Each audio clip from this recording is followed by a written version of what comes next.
समय पर महाप्रभु पर परिणत हेब आउ ये श्रद्धा विश्वास श्रद्धा होचंती देवी पार्वती विश्वास होचंती शिव समुद्र मंथन रो अमृत मिला अमृत को पाइले देवता माने आउ जो विष बाहरिला ताको पीले देव देव महादेव होइले समस्तंकर से एवं से विष पी मध्य से नीलकंठ हो गले आउ से जंगर नीलकंठ रूप आज समस्त ग्राम रे शिवरात्रि आज जो भी देखिए समस्त उजागर हो जागर जाउचंती कहीं कौन पाई से शिव आशुतोष से होचंती गंगाधर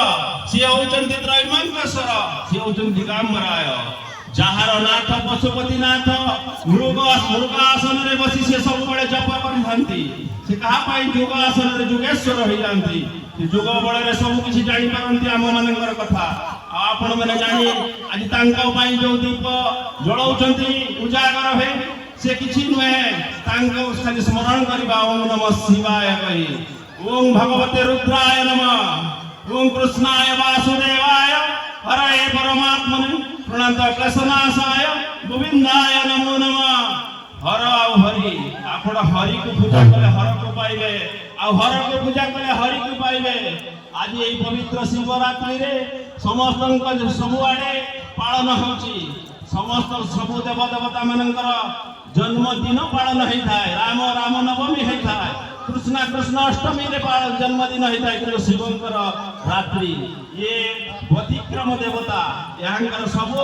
सबु किछि व्यतिक्रम आपण दुईटा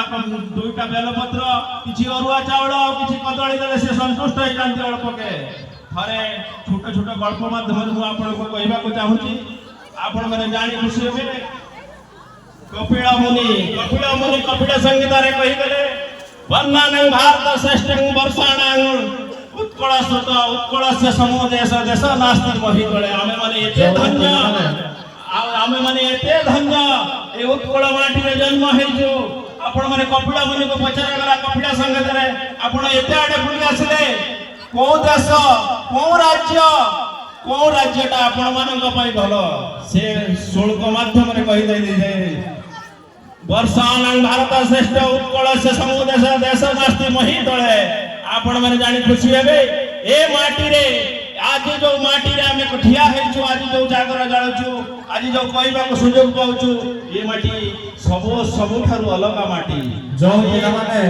नाचो उत्कल देश रे काहे कहले कपिल मुनि जगन्नाथंकर आविर्भाव होछि पुरुषोत्तम क्षेत्र जगन्नाथ आ से जगन्नाथ कहीं नहंती से जो भाई भौणी को लेके बसचंती स्वयं बलभद्र होचंती संकर्षण जो महादेव देव देव महादेव जो पिला माने नाचो जानि हरा हरि सेठी रहिबे जगन्नाथ होचंती हरि आ बलभद्र होचंती संकर्षण भगवान देव देव महादेव आ सुभद्रा माया तांका सुभद्रा माया आमी जहा को कहूछु से होचंती भौणी स्वरूप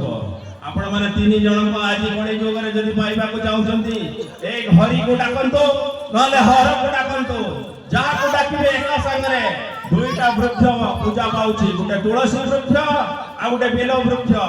से त्रिशाखा बेल पत्र ए दुई जन ठाकुरन को पाखरे लागे आ कोनोसी भगवान को पाखरे लागे नाही जिन जिन मु कहबा को सुयोग पाउची मु कहबी जानिबा पन चाहिबे आपण माने बेल वृक्षर सृष्टि कोठी आरंभ हला थरे सनत ऋषि को पचारा गला मां लक्ष्मी आपण देव देव महादेव को संतुष्ट करि परिबे ना हां काई के कोन करबे ना आपण को करबा कहला 108 पद्म फूल नै तांको पूजा करियो बे नीति से पूजा करथांते 108 पद्म नै दिनकर घटना शेष दिनर घटना दुईटा पद्म फूल तांको पाखर कम पड़ी गला 106 टा पर्यंत हला दुईटा पद्म फूल तांको पाखर कम पड़ी गला से दुईटा पद्म फूल खुजी खुजी खुजी मु तो आनी 108 टा पद्म फूल दुईटा पद्म फूल गला कोआडे वर्तमान पूजार अविधि सरिबा को जाउची से उपाय न पाई तांकर स्तन जुगल को काटी दुईटा पद्म फूल स्वरूप तांक जते बेले काटिबा को जानती स्वयं आशुतोष महादेव स्वयं गंगाधर स्वयं चंद्रशेखर स्वयं नीलकंठ से आविर्भाव होई गइले माते आपणकर ये पूजा रे संतुष्ट हेउछि आपण जहा चाहिए मु सेया करबी ସେଇଠୁ ତାଙ୍କର ସ୍ତନ ଯୁଗଳରୁ ଯୋଉ ବେଲ ବୃକ୍ଷ ସୃଷ୍ଟି ହେଇଛି ଆଜି ଯୋଉ ଆପଣମାନେ ତ୍ରିଶକ୍ଷା ବେଲ ପତ୍ର ପୂଜା କରୁଛନ୍ତି ସେଇଠୁ ଆରମ୍ଭ ହେଇଛି ତ୍ରିଶକ୍ଷା ବେଲ ପତ୍ର। ଆଗକୁ ଆହୁରି ଛୋଟ ଛୋଟ ଇଏ ଅଛି କି କଠୋ ଉପନିଷେଦରେ କଣ କୁହାଗଲା ଆପଣମାନେ ଜାଣି ଖୁସି ହେବେ। ଯୋଉ ଆଜି ଗତ ବର୍ଷ ବି ମଧ୍ୟ ଆପଣମାନଙ୍କର ଏଠି ମଞ୍ଚରେ ଆହ୍ୱାନ ହୋଇଥିଲା ଯୋଉ ନବଗ୍ରହ ପାଇଁ ଆପଣମାନେ କିଛି କିଛି ଦାନ କରିଥିଲେ ସେ ଦାନ ତ ଆସିଥିଲା। ପୁଣି ଆପଣମାନଙ୍କର ଯୋଉ ଇଏ ମୁଁ ଗୋଟେ ଛୋଟ ରାଜା ହରିଶ୍ଚନ୍ଦ୍ର କଥା ଆପଣମାନେ ଜାଣିଥିବେ। ରାଜା ହରିଶ୍ଚନ୍ଦ୍ର ସବୁ ଦାନ କରିଦେଲା ପରେ ଥରେ ତାଙ୍କର ଗୁରୁ ବଶିଷ୍ଠ ଆଉ ବିଶ୍ୱାମିତ୍ର ସ୍ୱର୍ଗରେ ମିଟିଂ ହଉଥାଏ। ଏ ଦୁଇ ଜଣଙ୍କ ଭିତରେ ଆଲୋଚନା ହେଲା ମର୍ତ୍ତରେ ମୋର ଜଣେ ଗୁରୁ ମୁଁ ଗୁରୁ ରୂପରେ ଗର୍ବ କରୁଛି ମୋର ଜଣେ ଶିଷ୍ୟ ଅଛି ଯେ ରାଜା ହରିଶ୍ଚନ୍ଦ୍ର ସେ ସବୁ ଦାନ କରିପାରିବ। ଏ କଥା ମହର୍ଷି ବିଶ୍ୱାମିତ୍ରକୁ ଟିକେ ଈର୍ଷା ଲାଗିଲା। ସେ ଛଦ୍ମ ରୂପରେ ଆସି ସ୍ୱର୍ଗରୁ ଆସି ଆପଣଙ୍କର ହରିଶ୍ଚନ୍ଦ୍ରଙ୍କର ପରୀକ୍ଷା କରିବାକୁ ଲାଗିଲେ। ଆଉ ସେ ପରୀକ୍ଷାରେ ମଧ୍ୟ ଆପଣମାନେ ଜାଣିଥିବେ ସେ ସଫଳ ହେଲେ ଏବଂ ହରିଶ୍ଚନ୍ଦ୍ରଙ୍କର ନାମ ଆଜି ଗାଥା ଆପଣମାନେ ଜାଣି ବିଶ୍ୱାମିତ୍ର ଆସି ପଚାରିଲେ ଆପଣ କଣ ସବୁ ଦାନ କରିଦେଇପାରିବେ? ତାଙ୍କ ପାଖରେ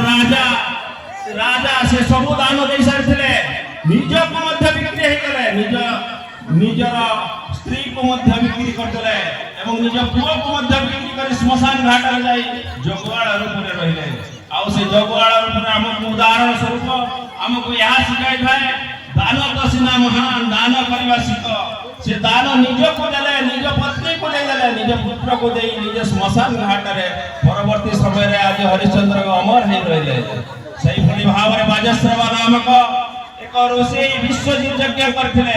ସେ ବିଶ୍ୱଜିତ ଯଜ୍ଞରେ ସବୁ କିଛି ଦାନ ଦେଲା ପରେ ତାଙ୍କର 10 ବର୍ଷର ମାତ୍ର ଜଣେ ପୁତ୍ର ନଚିକେତା ସିଏ ମଧ୍ୟ ପିତାଙ୍କୁ ନିବେଦନ କଲେ ଆଜ୍ଞା ଆପଣ ସବୁ ତ ବିଶ୍ୱଜିତ ଯଜ୍ଞରେ ନିୟମ ହଉଛି ସବୁ ଦାନ ଦେବା ପଡ଼ିବ। ନିଜ ପୁତ୍ରକୁ ନିଜ ପତ୍ନୀକୁ ନିଜକୁ ମଧ୍ୟ ଦାନ ଦେବା ପାଇଁ ପଡ଼ିବ।